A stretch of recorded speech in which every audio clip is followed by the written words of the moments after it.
अस्सलाम वालेकुम रहमतुल्लाहि वबरकातुहू। Welcome again to our YouTube channel teachers ज्ञान।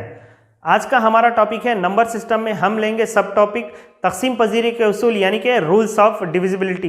ये रूल्स ऑफ डिविजिबिलिटी क्या होते हैं और इसकी ज़रूरत क्यों पड़ती है, ये टॉपिक हम आज सीखेंगे और इस पे कुछ क्वेश्चंस हम अगले वीडियो में सॉल्व करेंगे। सबसे पहले ये एक इम्पॉर्टेंट टॉपिक है, इस टॉपिक पर यूजुअली नंबर सिस्टम में से क्वेश्चन आने के चांसेस बहुत सारे होते हैं। तो पहले इसका कॉन्सेप्ट हासिल करते हैं कि हम बगैर डिवीजन करें कैसे कह सकते हैं कि दिया गया अदद किसी दूसरे अदद से मुकम्मिल तौर पर तकसीम पजीर होता है। मुकम्मिल तौर पर तकसीम होना क्या होता है? मिसाल के तौर पर जब हम एक अदद को, मिसाल के तौर पर 20 है, अगर हम इसको 4 से तकसीम करते हैं तो 4 पंजे 20 हो जाएगा, 20 माइनस 20 वो हो गया 0। तो जब तकसीम के बाद बाकी अगर सिफर आ जाए तो इसे कहते हैं मुकम्मिल तौर पर तकसीम पजीर होना। तो यहाँ पर 20 को 4 मुकम्मिल तौर पर तकसीम करता है। तो यहाँ तो हमने तकसीम करते हुए इसको देखा कि मुकम्मिल तौर पर तकसीम करता है। अगर मिसाल के तौर पर हमारे सामने कई एक बड़े आदाद आ जाए और हमें बगैर डिवीजन करे या बगैर तकसीम करे ये बताना है कि वो आया अदद जो दिया गया है वो दिए गए अदद से मुकम्मिल तौर पर तकसीम पजीर है या नहीं, तो उसके लिए कुछ एक ट्रिक्स है यहाँ पर, उसको हम देखेंगे। तो आज का हमारे टॉपिक के अंदर हम तकसीम पजीरी के उसूल सीखेंगे। तकसीम पजीरी के उसूल के अंदर हम 2 का उसूल, 3 का और 4, 5, 6, 8, 9, 10 और 11 इन तमाम आदाद के तकसीम पजीरी के उसूल हम आज देखेंगे। इस टॉपिक को अच्छी तरीके से अंडरस्टैंड करने के लिए मैंने यहाँ पर कुछ एक सेट्स बनाए हैं। तो उन सेट्स में से मैं पहले कुछ आदाद लूंगा, उसके तकसीम पजीरी के उसूल हम देखेंगे, फिर ऐसे ही करते हुए पूरे आदाद को मुकम्मिल करेंगे। तो चलिए पहले सेट के अंदर मैं लूंगा नंबर 2 और 4 और यहाँ पर आ जाएगा 8। 2, 4 और 8 के तकसीम पजीरी के उसूल हम यहाँ पर सीखेंगे। 2, 4 और 8। सबसे पहले 2 का तकसीम पजीरी का उसूल ये होता है, कोई भी दिया गया अदद अगर उसके इकाई के मुकाम पर सिफर हो, इकाई के मुकाम पर सिफर 2, 4, 6 या 8 हो तो वो दिया गया अदद 2 से मुकम्मिल तौर पर तकसीम पजीर होगा। ये तो बहुत ही आसान है कि अगर जो भी अदद है, अगर हमें मालूम करना है कि बगैर तकसीम किए कि वो 2 से काबिल तकसीम है या नहीं, तो हमें सिर्फ इतना करना है कि उसके इकाई के मुकाम को चेक करना है। अगर वहाँ पर सिफर 2, 4, 6 और 8 होगा तो वो कोई भी अदद 2 से मुकम्मिल तौर पर तकसीम पजीर होगा। तो ये थी 2 से तकसीम पजीरी की। 4 से तकसीम पजीरी का उसूल ये है कि हमें देखना होता है कि किसी भी दिए गए अदद के आखिर के 2 हिस्से, आखिर के 2 हिस्से अगर वो 4 से काबिल तकसीम है तो दिया गया अदद मुकम्मिल तौर पर 4 से तकसीम पजीर होगा। मिसाल के तौर पर अगर मैं एक अदद लूंगा 2, 6, 2, 4, 4, तो ये अदद 4 से काबिल है या नहीं, इसकी जांच करने के लिए हमें लेना होता है इसके लास्ट के 2 डिजिट।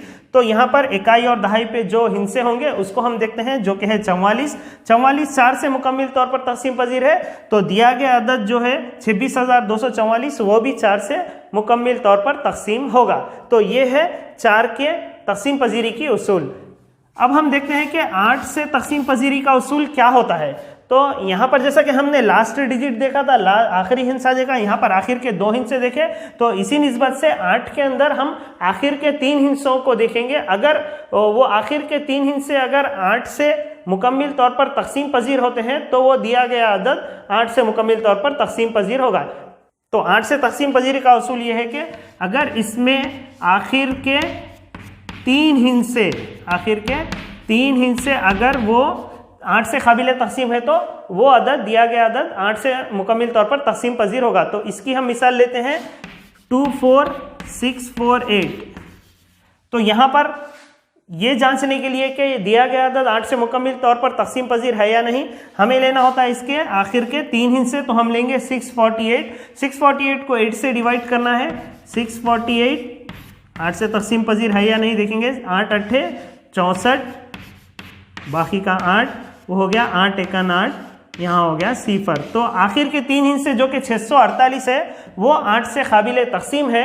तो इसका मतलब यह है कि दिया गया जो अदद है 24,648 वो 8 से काबिल तकसीम होगा। तो यहाँ पर हमने पहला सेट कंप्लीट कर दिया। पहले सेट के अंदर मैंने 2, 4 और 8 को लिया था। यहाँ पर इनके तकसीम पजीरी के उसूल हमने देखे हैं। 2 का उसूल बहुत ही आसान है, इकाई के मुकाम पर हमें 0, 2, 4, 6 या 8 हो तो वह 2 से काबिल तकसीम होगा। 4 की शर्त यह है तकसीम पजीरी की के अगर आखिर के 2 हिस्से वो अगर 4 से मुकम्मल तौर पर तकसीम पजीर है तो ये दिया गया अदद 4 से मुकम्मल तौर पर तकसीम होगा।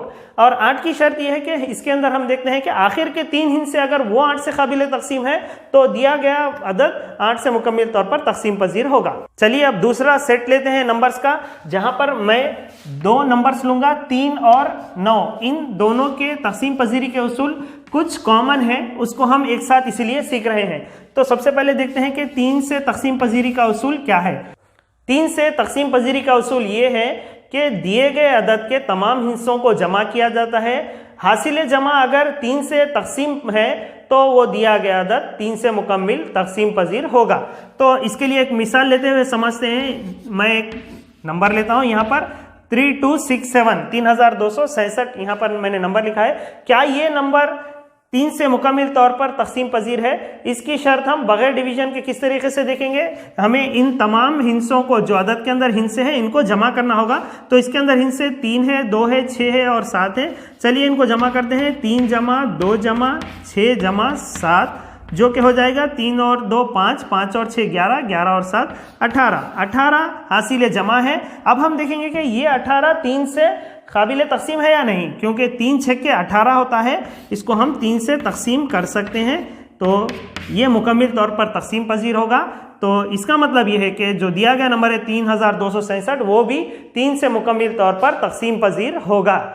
तो इसी तरीके से 9 की भी कुछ कॉमन तकसीम पजीरी की उसूल है। यहाँ पर 9 के तकसीम पजीरी की उसूल होती है कि दिए गए अदद के तमाम हिस्सों को हमें जमा करना होता है, जैसे कि हमने 3 में किया है, बट वहां पर हासिल जमा को हम 9 से तकसीम करते हैं। अगर वो 9 से काबिल तकसीम है तो दिया गया अदद मुकम्मल तौर पर 9 से तकसीम पजीर। चलिए एक मिसाल के जरिए इसको समझते हैं 9 की तकसीम पजीरी के उसूल को। तो मैंने अदद लिया है 6498।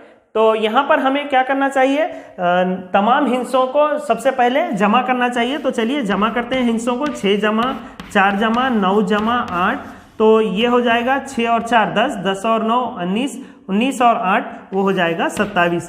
अब जो हासिल जमा है इन हिस्सों का उसको हमें 9 से तकसीम करना है। तो 9 1 9, 9 2 18, 9 3 27। इसका मतलब है ये 27 जो हासिल जमा है वो 9 से मुकम्मल तौर पर तकसीम होता है। तो इसका मतलब यह है कि जो नंबर हमारा 6498 है वो भी 9 से मुकम्मल तौर पर तकसीम पजीर होगा। तो ये था तकसीम पजीरी के उसूल 3 और 9 के। इसके अंदर कुछ कॉमन है। क्या कॉमन है यहाँ पर कि हम तमाम हिस्सों को जमा करते हैं। 3 के तकसीम पजीरी के उसूल में हम इसे 3 से तकसीम करेंगे हासिल जमा को, और 9 से तकसीम पजीरी के उसूल के अंदर हम हासिल जमा को 9 से तकसीम करेंगे। अब बढ़ते हैं हमारे दूसरे सेट की तरफ। तो इस सेट के अंदर मैं लेना चाहता हूं 2 नंबर्स 5 और 10। ये तो बहुत ही आसान है। 5 से तकसीम पजीरी का उसूल ये होता है कि अगर किसी अदद के इकाई के मुकाम पर अगर 0 या 5 हो तो वो 5 से मुकम्मल तौर पर तकसीम पजीर होगा। 10 से तकसीम पजीरी का उसूल ये होता है कि किसी भी अदद के इकाई के मुकाम पर अगर 0 हो, इकाई के मुकाम पर अगर 0 हो तो वह 10 से काबिल तकसीम होगा। मिसाल के तौर पर मैं अगर यहाँ पर एक अदद लेता हूँ 2455, तो यहाँ पर इकाई के मुकाम पर 5 है तो ये 5 से काबिल तकसीम होगा। वैसे ही मैं यहाँ पर अगर लेता हूँ 2560, तो यहाँ पर इकाई के मुकाम पर 0 है तो ये अदद दिया गया अदद 10 से मुकम्मल तौर पर तकसीम पजीर होगा। नेक्स्ट नंबर लेते हैं 6। अब हम देखते हैं कि इसकी तकसीम पजीरी का उसूल क्या है। 6 के लिए तकसीम पजीरी की शर्त यह होती है कि अगर कोई भी दिया गया अदद अगर वो 2 से और 3 से काबिल तकसीम है तब वो 6 से काबिल तकसीम होगा, क्योंकि हम 6 को लिख सकते हैं 2 ज़रब 3। इसीलिए अगर कोई भी अदद 2 से भी मुकम्मल तौर पर तकसीम पजीर होता है और 3 से भी मुकम्मल तौर पर तकसीम पजीर होता है तो वो जो दिया गया अदद है वो 6 से भी मुकम्मल तौर पर तकसीम पजीर होगा। 2 और 3 की शर्त तो हमने ऑलरेडी यहाँ पर देखी है। तो चलिए अब देखते हैं हमारे तक़सीम पजीरी के उसूलों का आखिरी अदद, यानी कि हम देखेंगे कि 11 से तक़सीम पजीरी का उसूल क्या होता है। इसको समझने के लिए एक मैं एग्जाम्पल लेता हूं और साथ ही साथ उसको हम देखते हैं कि उसका उसूल क्या होता है। 2 4 6 9 1 7 यहाँ पर एक अदद मैंने लिख दिया है। बगैर तकसीम किए हम कैसे कह सकते हैं कि ये जो दिया गया अदद है वो 11 से मुकम्मिल तौर पर तकसीम होगा या नहीं। तो इसके लिए सबसे पहले इन मुकामात को हम कुछ सीरियल नंबर्स देते हैं, जैसा कि यह पहले मुकाम पर है, ये दूसरे और ये तीसरे, ये चौथे और ये पांचवें और ये छठे मुकाम पर है। सीरियल नंबर्स अलॉट करने के बाद मैं यहाँ पर 2 हिस्से करता हूँ। एक हिस्से में मैं तमाम जुफ्त मुकामात वाले हिस्सों को जमा करूंगा। कौन से? जुफ्त मुकामात वाले हिस्से। जुफ्त मुकामात वाले हिस्से कौन से हैं? वो है 2 4 और 6। इन हिस्सों को मैं जमा करता हूँ। 2 के मुकाम पर 1 है, 1 जमा, और यहाँ पर 4 के मुकाम पर 6 है चौथे मुकाम पर, और छठे मुकाम पर 2 है। अगर मैं इनको जमा करता हूँ तो 2 और 6 8 और 1 मिलाने पर 9 हो जाएगा। तो ये जुफ्त मुकामात का मजमुआ एक तरफ हम ले लेंगे, और एक तरफ हम लेंगे ताख मुकामात का मजमुआ। ताख मुकामात मतलब 1 3 और 5, अगर आगे होगा तो 7वां मुकाम भी आएगा। तो पहले मुकाम पर 7 है जमा, और तीसरे मुकाम पर 9 है जमा, पांचवें मुकाम पर 4 है। अगर हम इनको जमा करेंगे तो 4 और 9 13, 13 और 7 20 हो जाएगा। तो ये हो गया ताख मुकामात का मजमुआ, और ये हो गया जुफ्त मुकामात का मजमुआ। तो अब इन दोनों मजमुओं का हमें फ़र्क देखना है। फ़र्क मतलब कि इनको तफरीक करना है। 20 में से 9 तफरीक करने पर हमें हासिल हो जाएगा 11। जो हासिल शुदा अदद है अगर वो 11 से मुकम्मिल तौर पर तकसीम होगा तो जो दिया गया अदद है वो 11 से मुकम्मिल तौर पर तकसीम पजीर होगा। तो यहाँ पर 11 आया है, तो 11 को अगर हम 11 से तकसीम करते हैं तो 11 एकन 11, मतलब कि ये मुकम्मिल तौर पर तकसीम पजीर होगा। इसीलिए जो दिया गया अदद है हमारा 2 4 6 9 1 7 वो 11 से मुकम्मिल तौर पर तकसीम पजीर होगा। चलिए और एक बार मैं दोहराता हूँ इसका प्रोसीजर क्या होता है। सबसे पहले हम यहाँ पर सीरियल नंबर अलॉट करते हैं हिस्सों को।